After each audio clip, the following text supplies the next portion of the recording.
JUnit introduction. So if you have used JUnit, I assume most of you do, this might be a little bit of basic.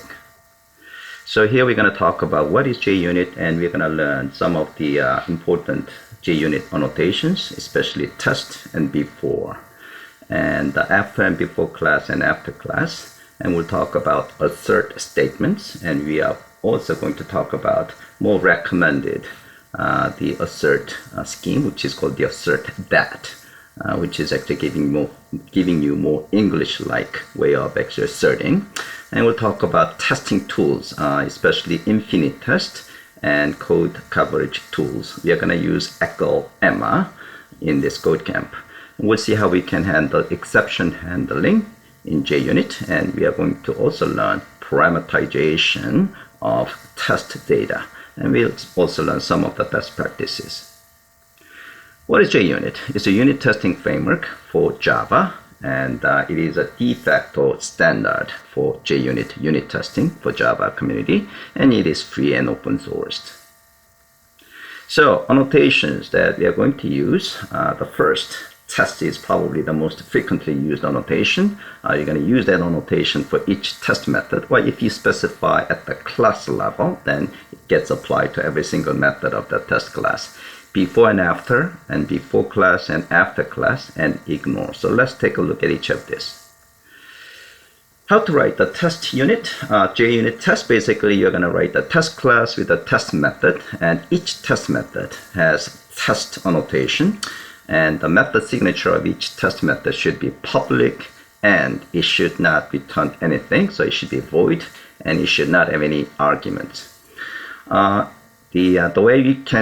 way you can actually set things up is by using before and after. So before gets called before each test method, and after gets called after each test method. If you want to actually call a particular method, before all tests are run, then you can use a before class, and after class is again just one shot deal. So basically after class method will be invoked after all tests are invoked. Ignore annotation is used to temporarily ignore the testing. So this is an example test class. So we have a calculator test class, and it's going to test calculator target class. So we have a before annotation, which we set things up. Typically, you can create a target object. In this case, we create a test, the target calculator object, and then we are going to have test method. So should return addition when two numbers are given, should return subtraction when two numbers are given.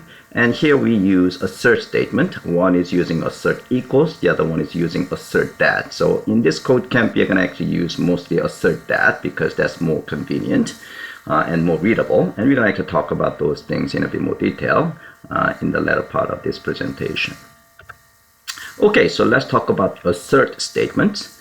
So JUnit assertions are methods start with assert, and it basically is used to determine the success or failure of a test. And the assert is simply a comparison between expected value and actual value. And you can actually use two different variants of assert statement. One is without failure message, and the other one is with a failure message. So assert XXX, and if you specify a message as a first argument, this message will be displayed when this assert fails. So these are examples of assert statement. Assert equals, assert same, assert true, and assert false. And you also have assert null and assert not null, and we can also have a fail method, which you can force a failure. So instead of actually using assert statement, the recommended of doing assert is using hamcrest AssertThat. So let's talk about what hamcrest is. Hamcrest is a framework for writing matcher objects, allowing match rules to be defined declaratively. And these matchers are now part of the JUnit. And JUnit 4.4 introduced a new AssertThat using this core matchers and JUnit matchers, the class. And basically, you're going to use AssertThat, and then you provide value and matcher statement. So let's see an example of those. So in this case, AssertThat driver age is 18. By the way, is deprecated. Instead, you want to use equal to whenever possible. Okay. So basically, as you can see, AssertThat is more English-like statement. AssertThat driver age equal to 18. AssertThat driver age is not 17. AssertThat driver name contains string Sang Shin, or is Sang Shin, or equal to Sang Shin. Assert the first name of the driver either contains string of Moon or contains string ABC. So it does have either and or options as well. So this is, again, much more English-like language than assert statement that we just have seen. So why Hamcrest? So this is what I just talked about. It's more readable and typable. The syntax allows you to think in terms of subject, verb, and object. That's again more English-like. Assert x is 3 rather than assert equals, which uses the verb, object, and subject, which is kind of not natural. So equals 3x. So that doesn't sound like in English, right? Okay. And again, you can see you can have combinations. Any matcher statement can be negated. So you can use not. Any matcher statement can be combined, either or. By the way, when you're using Eclipse or STS, you might want to actually add this static classes into your favorite. So basically, let me just demonstrate that. So you go to Preferences and go to Java and go to Editor and Code Assistant. If you expand it, there is a favorite. So if you want to add these static classes, org.hamcrest core matchers. So basically the way you can add is basically type, click new type, and then you can just type org and hamcrest core matchers, and then click, then you can actually add these static classes. So this will help you later on when you actually import static classes by using the Control-Shift-O. Okay. All right.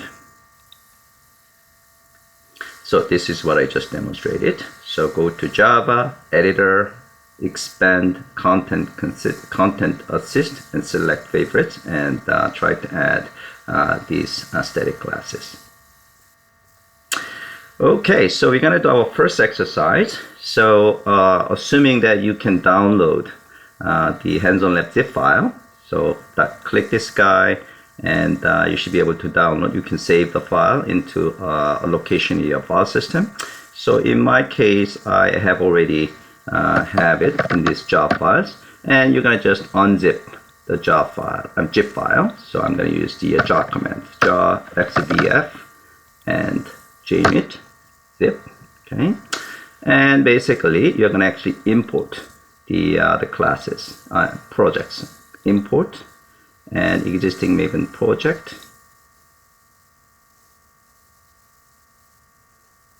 and go to labs. In my case, go to labs, and here JUnit, and I provided solutions. Okay, so I'm going to actually import all. For you, you can just select the sample Maven, and you are going to actually work on 2 projects. So we're going to actually start with the calculator thing first. Okay, so I'm going to just import even solutions so that I can just compare some of those later on. Okay, so when you actually see calculator JUnit start, take a look at readme.txt file. So that is your lab. So I'm going to actually do exercise 1. I'm going to actually demonstrate this, and then you're going to actually do the same thing as a lab exercise. So here what we're going to do is we're going to create a calculator class that contains a very simple add method, which takes the int x and y and return int as a result. And you're going to write the JUnit testing code that tests the add logic. So here, if you take a look at the directory structure. We have SRC main Java and SRC test Java, and this is a Maven project. So if you take a look at the pom.xml file, and basically we have a very simple dependencies, JUnit, and we're going to use the ham crest. Okay, so we're going to actually write the test code first, following the TDD pattern. So here we're going to write the new test class. So new class, and we're going to call it calculator test.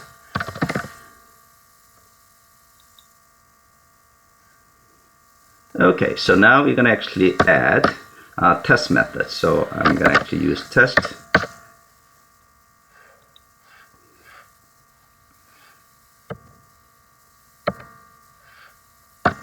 So it has test annotation, and in my case, I actually have a template that starts with a should. So should return added value when two numbers int are given. You want to actually write your testing code more like English-like language. So in this case, should return added value when two ints are given. So here, first I have to create a calculator target object. So here, calculator is going to be calculator, and the new calculator object. And of course, we have this calculator class that is not created yet. So we're going to create calculator class. Okay, and we're going to create in SRC main Java. So finish. Okay, so we have a calculator class. Then we are going to, usually I want to actually do is I have this testing code and calculator target class on the right. Okay, and let me actually just expand it.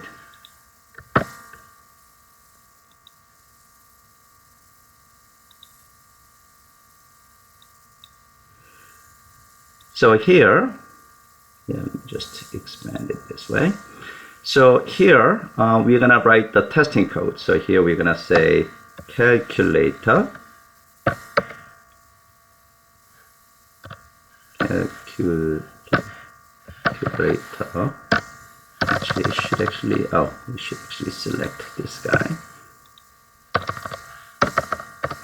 Calculator. And call a method. So I'm going to say add, and this is going to add some number like a 2.2, 2.2, and it should be 4. So I'm going to use AssertThat, AssertThat, and this is the actual, and expected value is or equal to. So I'm going to use is first. Okay, and let's actually have to add this the isStatic method here. Core method is, as you can see, is deprecated. Okay, so you can actually use equal to if you want to. So we're gonna actually try equal to later on. Now, since we have not added we don't have any add method in our target class, so we're gonna actually create the add method. So create method add int right here. Okay. And here we are going to actually return int, and this is going to be x, and this is going to be y. Okay, and TDD, you want to actually provide the simplest possible solution. So we can just, for now, just return 4. Okay, and see whether that works. Okay, and let's actually save the change. Okay, and you can see I have infinite test, basically letting me know that this is in fact the succeeded. Now let's see what this is all about. Sometimes infinite test method add int is undefined in calculator. Yeah, so that's not really true here. So we have in fact the added. So let's, in this case, we'll just try to run the test. Oops.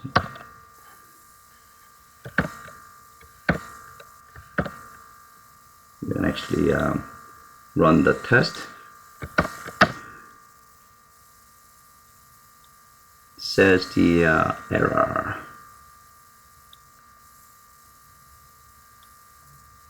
So we have int And oh, so I don't know. Oh, okay. So I actually didn't actually.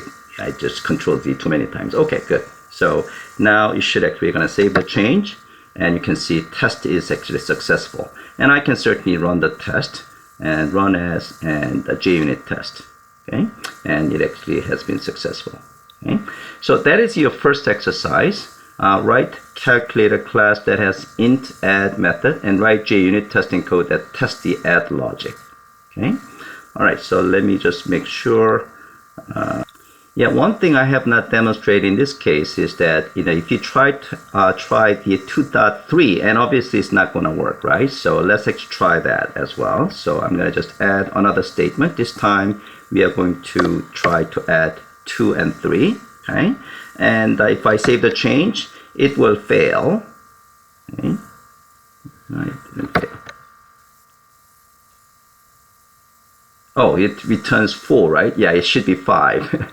So I have to actually provide the correct number, and now it fails. So if I run this code, you know, it will tell that expected value is 5, but it returns 4. So this is a time that you need to refactor your code. So here, instead of 4, we're going to actually return x plus y. And again, save the change, and then you can see the test succeed. Okay, all right. So actually that is the end of the exercise 1. So you can actually try this one as well. And you might want to actually try a couple of more tests if you want to. Okay. Okay, the next part of the presentation is tools. So we like to have at least automatic testing tools so that it will help us speed things up in our development. So each time a change is made in the source code, whether that is in the testing code or target code, test should be run automatically. Right? And that is Infinite Test plugin that we are actually using in Eclipse. And we're going to actually see how we can use a code coverage tool. So there are a few code coverage tools out there. We're going to use ECLEMMA, and you can also use what is called the Jacoco. Okay? So it is used to describe the degree to which source code of a program is executed when a particular test suite runs. Okay? And we are also going to use a JIT as a version control later on when we are doing a reasonably complex the refactoring. You know, we like to keep track of the changes we made, right? So you want to use some version control system of your choice. In this lab, we're going to use JIT. And we're not going to actually use a continuous build tool here, but in general, in the production environment, you know, you should actually use continuous build tools such as Jenkins, the continuous integration tool, I should have said, Jenkins to actually see you know, whatever somebody checked in a change, the build should be redone to make sure that things are still working. Okay. Okay, so exercise 2 is installation of tools. So Infinite Test, I don't think is available in the marketplace. So let me actually demonstrate the ECLEMMA installation first. Go to Help and go to Eclipse Marketplace. And then if you say ECLEMMA, okay, then search. Oh, so maybe you should actually said code coverage. Code coverage, and then ECLEMMA should be actually one of the ECLEMMA. What is the ECLEMMA?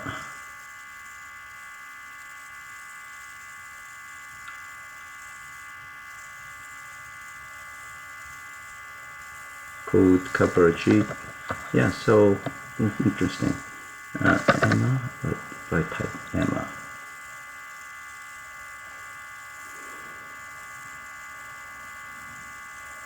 So I'm going to demonstrate the ECLEMMA in a few seconds. And so once you find the ECLEMMA, then you should be able to just install it and restart the Eclipse, and you're all set to go. Oh, here you go. So ECL, so you can just type ECLEMMA, and in my case already installed. So basically, once you have ECLEMMA, what you can do is you can right click it, and then you're going to say code coverage, and then in this case, since you're writing testing code, you select the JUnit, and it actually gives you a sense of which code of the target and which code of the test code has been covered. So we have 100% code coverage because we have a very simple code.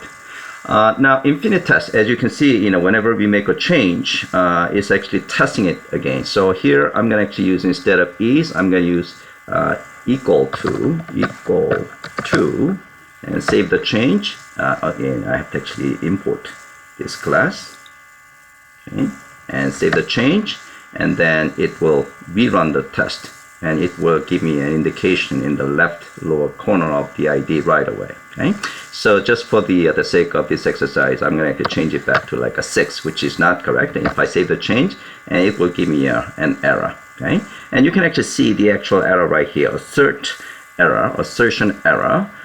Expected 6, but was 4. Okay, or at this point you can actually run the test, and you're going to actually see the same results. Run as and JUnit test. Okay, and then you can actually see the JUnit right here, and it will give the same result. But as I said, usage of the infinite test is actually a lot easier to actually see what's going on. It's really speed things up. So let me just change it back, and then again save the change, and then it rerun the test and give me indication. So this is pretty cool. All right, so the infinite test I don't think you find in the marketplace, so you have to actually Google it, and so if you do Google infinite test and go to infinite test, and here this is the update site. Okay, and they said you can also drag and drop this image into running Eclipse. So you can just drag and over here, that kind of give you actually let you actually install the plugin, or you can actually get this update site, and then basically you go to help and install new software, and then you can actually provide like this, and then you can actually select infinite test for Eclipse, and then you can install. Okay, all right, so I'm gonna let you guys install infinite test and Emma. I'll give you about 5 minutes. Yeah, so you can actually get the infinite test plugin from the marketplace as well. Okay, that's good. Next topic is exception handling. So there are 3 different ways that you can handle exceptions in JUnit. The first is using @test with the expected and attribute with the exception class, and the other one is using rule, which is a bit more powerful than test, and then try-catch idiom. So let's talk about each of these in a bit more detail. By the way, try-catch idiom is actually an old way of doing things, like a JUnit 3, so this is typically not used. So we're going to actually focus on the first 2. So test expected exception class is supported in JUnit 4, and basically what you do is that you're going to specify expected equal, and then you specify the class object of expected exception. Okay, so in this case we're going to actually try to throw an exception when negative number is given. Okay, so here well, actually this is not even right, so actually it should provide just the 2 numbers instead of 3. It should actually return the illegal argument exception or runtime exception, and that's what is expected here. Okay, so if this add method in fact throw this exception, then test succeed. If it doesn't throw that exception, then the test is going to be failing. It's going to fail. The other one is a rule. It is again supported in JUnit 4. This is actually try to be more powerful. For example, you can actually check the expected message. So first thing you have to do is you're going to use the rule annotation with the public method and public the attribute and expected exception, and then you can give the variable thrown or expected exception. And then here you're going to actually call none method of expected exception. So at this point there is no expected exception. And then in your testing code you can actually call expect method. Now I'm actually expecting illegal argument exception object, and also I can specify what is the expected message. So here I can check whether it is in fact the well, actually, this is not really correct. So I should actually provide just a string. Okay. All right. So let's actually try that in the lab. And try catch is kind of old way of doing things, and it is still being supported in JUnit 4. So the structure is something like this. You can actually call the fail method here, and then you also do catch here. So if there is in fact the exception, then it will catch, and then you're going to actually use the assert statement here. Okay. If the add does not throw an exception, then it will call this fail. So that's going to actually fail your test. Okay, so this is a bit more complex than the other two schemes, the rule and test. So again, this is try catch is rarely used. Okay, all right. So we're not going to actually use the try and catch. Instead, we're going to actually try the test with the expected and also rule case. Okay, so that's exercise 3. So if you take a look at the exercise 3 here, when negative number is given, throw runtime exception with a message of negative numbers are not allowed, and then you specify, whatever number that is negative. So you can just display the first one. We're going to try both test and rule schemes. Okay, so let's actually try that. So here we're going to actually try write code in the test code first here. So test. So should throw. We're going to just try to a runtime exception. Runtime exception when negative number is given. Okay.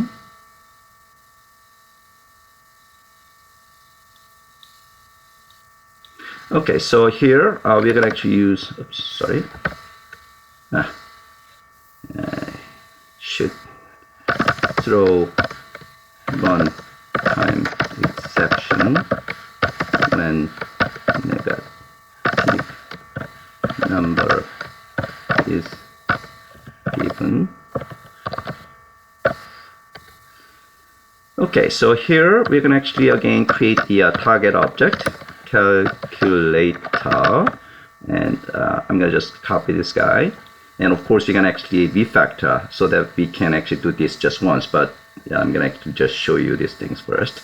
So here I'm going to just copy this down here, okay, and I'm going to just delete Control D, okay, and here we're going to use the calculator, and we're going to call add, and this time you're going to use -2 and maybe 4, something like that. Okay, so this one should throw an exception. Okay, so we're going to use test expected and runtime exception plus like this. Okay, and let's see whether it works. It should fail because we haven't actually, tried to throw an exception in our target code. Okay, so it failed, right? So here we are going to actually now refactor our code to satisfy this testing method. So here what you're going to do is if x is less than 0 or y is less than 0, then we are going to throw runtime exception with some message.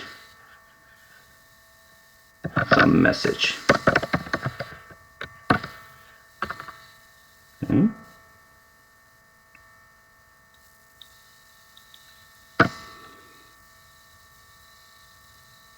Throw new runtime exception. Let's see what doesn't like it.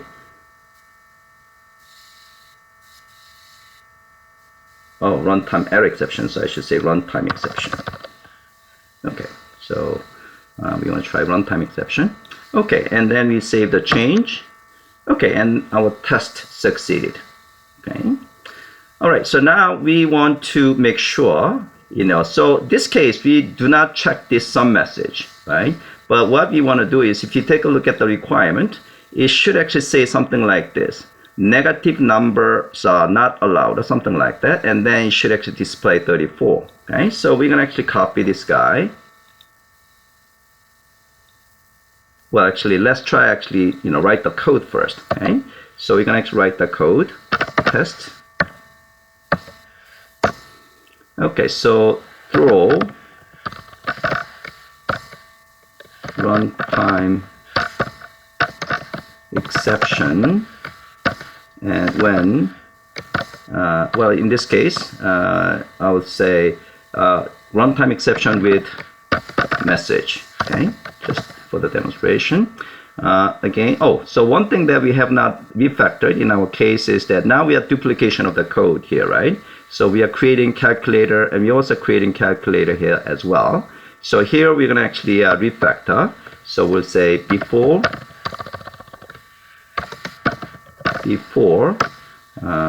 the public void, and it's going to be setup method. And here we're going to actually create calculator object. So you're going to actually move this code right here. Okay. And we want to refactor so that it goes to let's see. I want to actually create the a field from this guy. So click this guy and refactor and convert local variable to field. Okay, so I'm actually trying to demonstrate the usage of Eclipse as much as possible. You can just kind of do these things yourself, right? Okay, so now let's actually import the before. Okay, so now create the calculator object for each test. So we don't need this one anymore. Okay, and whenever you make a change, make sure you save the change and make sure testing still succeed. Okay, so this is the idea. Whenever you make a small change, run the test. Again, infinite test will help you out. Okay, so now we're going to try to see whether we can even test the message as well. So here we're going to actually use the rule. Okay, so here specify rule. Okay, and it has to be public. Okay, and then expected exception,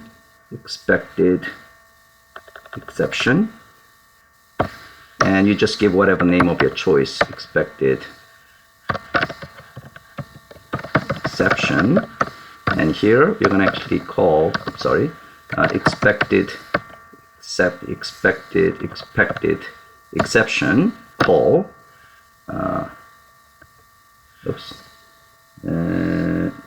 So let's actually import the class expected exception. This is not right. Expect exception, and then so you choose none. Okay, so for now there is nothing expected. Okay, now here we are going to we are going to actually expect something. So we're going to actually expected exception and expect. Now we are expecting runtime exception. So runtime exception class object. So we expect a runtime exception object will be thrown, and then here we're going to actually check the expected message as well. So expected exception, and here expect. You can see that it's in fact expect message. Okay, so expect message, and here we expect the message that is specified in here. So negative numbers are not allowed. So we're going to try 34. So here, so this is a message that I expect. Okay, and then we are going to actually call the calculator method. Okay, so here I'm going to actually copy this guy and move. Okay, all right, so let's save the change and see whether it fails. It should fail because it doesn't actually give the correct message. Okay, so in this case, infinite test doesn't give you any detailed information. So in this case, you can certainly try to run the test and see what is in fact the failure. So here you can see expected should return this message. Negative numbers not allowed 34, but it actually give the negative numbers not allowed 34 was yes, but it returns 30 some message. Okay, so if you take a look at the message here, the message is not correct, right? So we need to, we're gonna just, for now, we're gonna just copy this guy to see whether that works. Okay, we're gonna actually copy the same thing here. So again, in TDD, you wanna actually make as small list possible changes as possible. Okay, so I'm gonna actually hard code this value and save the change and see if it works. So you can see infinite test, that works, right? Okay, and obviously this is not something that we want to display. Okay, so here in this case, infinite test should, in this case, it should be -2, right? So here we're gonna actually give the correct value, because that is the negative value that we actually passed. Okay, so save the change, then it should fail. Okay, the failure is, again, it should actually say this guy, but it does display 34. Okay, so obviously that is not right. So this time we're going to actually refactor our target code. So it should actually return either X or Y. So in this case, we know it's an X, right? So we can just display X. So here. Okay, and let's save the change and see if it works. So now it works, right? And now we want to actually check whether the Y case is in fact also causing a problem. So in this case, we're going to try calculator. So again, I'm going to just copy this code. And here, instead of, here we are going to say and -4. Okay, and this will fail, right? Okay. Oh, okay. So in this case, so this is probably so this is not right. So here, what we want to do is so in this case, we don't actually have this method in the same code. So as a simple solution, if you want to try the second one is in fact the minus, then we're going to actually try another method. Okay. Again, in TDD, you want to actually find the simplest possible way of actually moving forward. So in this case, with a message with when message with message and when X is negative, and this one is when Y is negative. Okay, so in this case, I should actually return this value. In this case, we are going to try 2 and -4. So it should actually display -4, something like that. Okay, and if I try this guy, and again, it should fail on this guy, because in our target code, we are basically sending X, right? So we have to actually make sure in this case, we're going to actually display only the negative value. But actually, if you take a look at the README file, maybe actually I'm doing more than what is being said. Okay, actually I meant to actually say just display the values, like a 34 and 5, something like that. Okay, so that was actually my original intention, but I think the requirement is a little bit vague. So this is another practice. When the requirement is vague, this is an opportunity. This is an opportunity that you actually talk to your customer, to clarify the requirement. So in this case, does it actually say, does it actually want to display both numbers like this, or it does display just the negative number? And if that actually both of them are in fact negative number, do you want to actually display both? Okay, so these are the things that you need some clarification from your stakeholders, okay, in real life. Okay, so for now, so we're gonna just continue with the, we'll just display in this case just the, so we can certainly have a logic here. So again, the simplest way of doing things is, we'll just do this, and if X is less than 0, then we're gonna just say this. And also we're going to have another one, like if Y is less than 0, in this case, we are going to throw Y like this. Okay, and let's see if that works. Okay, so that works. Okay. All right, so I think that's actually good enough for this exercise. I don't want to spend too much time on this guy. Okay, so I'm gonna actually give you guys about the 5 to 10 minutes to finish exercise 3.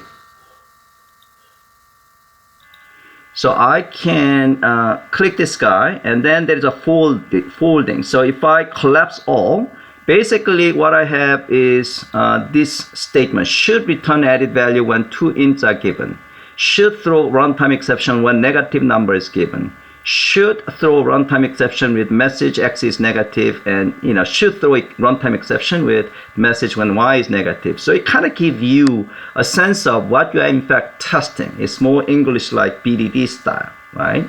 Okay, so that's the reason I actually start with a should, and I actually modify the template, okay, to kind of follow that pattern.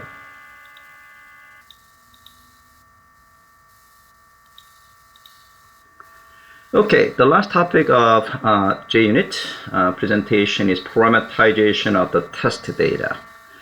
So parameterized test is used when we find ourselves writing identical tests where only the test data are different, okay? But the logic is the same. So, in this case, we want to actually write a single test method, and then we want to feed different test data using what is called the parameterization. So let's see how we can do that. So this is the code. So in our case, basically what we need to do is, first of all, you're going to actually annotate your class with the run with parameterize.class object. And then what you have to do is you provide this parameterized test data. So in this case, it's going to be it's basically x and y and result, x and y and result, and x and y result. So we have 3 test cases, okay? And then you have to have a constructor method of your test class. So in this case, calculator test constructor class is receiving x and y and 3 arguments. The first 2 are considered as the arguments, and last one is considered as a result. So depending on your testing code, depending on the method you're actually testing it, the arguments could be actually different. Okay. So here you also have to have a private fields of x and y and result for the argument you specify, and you're basically setting these private fields with this. So what happens is that underneath the parameterizer scheme of JUnit is going to take the first data here, and then it's going to feed as a constructor argument for creating your calculator test object. So there will be in fact a multiple calculator test object with a different data set. So that is how things work. Okay. All right. So you're gonna actually do exercise 4. So exercise 4. Let me actually finish up the JUnit best practices first, and then we're gonna actually do exercise 4. Test code versus production code. Your test code becomes part of your code base, and you should actually check in as part of your source code. And in a test code needs to be documented, although not as heavily as a production code. And note that test code will mostly likely not deploy with a production code. I mean, that's certainly the case. Okay? You want to be as thorough as possible, so you want to achieve 100% code coverage whenever possible, except the cases where tests are just too simple. Examples of too simple tests are like a getter and setter method. Okay, so those are considered as the too simple to fail, so you don't actually add those tests. Write multiple tests for each method: positive testing and negative testing. So negative testing is basically exception case. Okay, and you also want to try the boundary value testing. Okay, so in our case, we might want to actually test it like a 0. That is kind of boundary between positive and negative value, right? So we want to actually see whether 0 is in fact being handled correctly. Okay. All right, so let's actually do exercise 4, which is a parameterization. So what we want to do is, let's just move this guy. So this is the, what we want to do is, we want to actually provide the multiple data set, okay? So first thing you want to do is, so you're going to actually use run with, and then parameterize class, okay? So we're going to actually run with parameterized class. And then in this case, we need 3 arguments, x and y and, basically result, okay? So we need to have a private fields. So it's going to be private int x, private int y, private int result.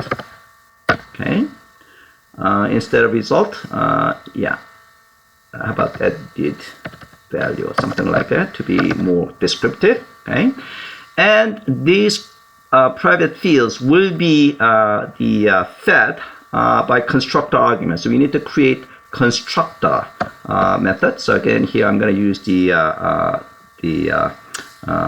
Eclipse help. So Alt Shift S is going to give me the source, or you can just right click it and select source here. And here we're going to create the constructor method from fields. Generate constructor using fields. And here basically what we need is these 3 fields to be used as a constructor. Okay, so we have constructor. So let's actually move this guy below this guy. Okay, and just move the line here like this. Control D is deleting a line. Okay, so we have private field. I'm sorry, the constructor that is actually receiving these 3 arguments. Okay, now we have to actually create the parameterized value. Okay, so in my case, this is another example that I want to the parameters. Actually, I created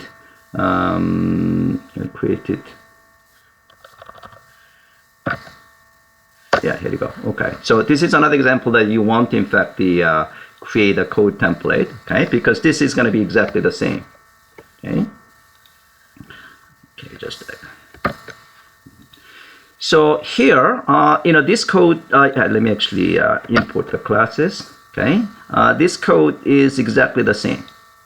Okay, the only thing that is going to be different is actual test data. Okay, so parameters. Public static collection, test values, return arrays.asList, a new object, 2-dimensional array, and the test data in this case is going to be 2 and 3, and should return 5. And the other one is maybe 10, 20, returns 30. And here 6 and 7 should 13. Okay. So let's see whether things work. So I'm going to just save the change, and it worked. Okay, and for the sake of an exercise, I'm going to actually just say 130, and it should fail. Okay, sometimes failure actually takes a little bit of time. That is not right. So something didn't work. So in this case, let me actually just run the test. Okay, so test succeed. So that's not good. So things didn't work. It should be 13, right? So we have a run with parameterized class. Let's actually, I'm gonna actually try the solutions and see whether that actually fails. Control. So here, final. Here. This is the test code. That's exactly what I have here. Right, and let's see whether this one, and I'm going to just change it back. This one is 100. Save the change. Oh, okay, now it failed. Oh, maybe I didn't save the change. Okay, so let me just make sure this one really fails. Yeah, so it definitely fails. So that's our solution. So so the solution definitely behaving as expected. Okay, so I change it back, and then it succeeded again. If I run the test again, then it succeeded. Okay, good. So what is the difference between my test code? So this is a solution. So here, run with parameterized parameters, and we have oh, did I actually do these things? Yeah, I didn't do this part, I guess. All right, so that's the reason. So I did. Calculated test. Let me just make sure I'm actually using the right code. Oh yeah, so this is my testing code.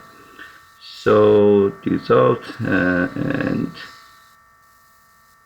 parameters and yeah, so this is my testing code.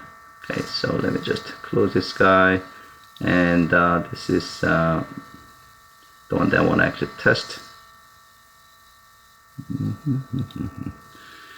So this one, let's see whether save the change. Okay, it still succeeds. So what is going on here? So we did run with parameterized class, and we have x, y, and added value, and we create a constructor. And we can just remove this guy, save the change, and parameters, collection test values, and so this one.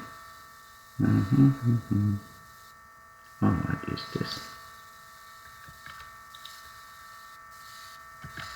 Okay.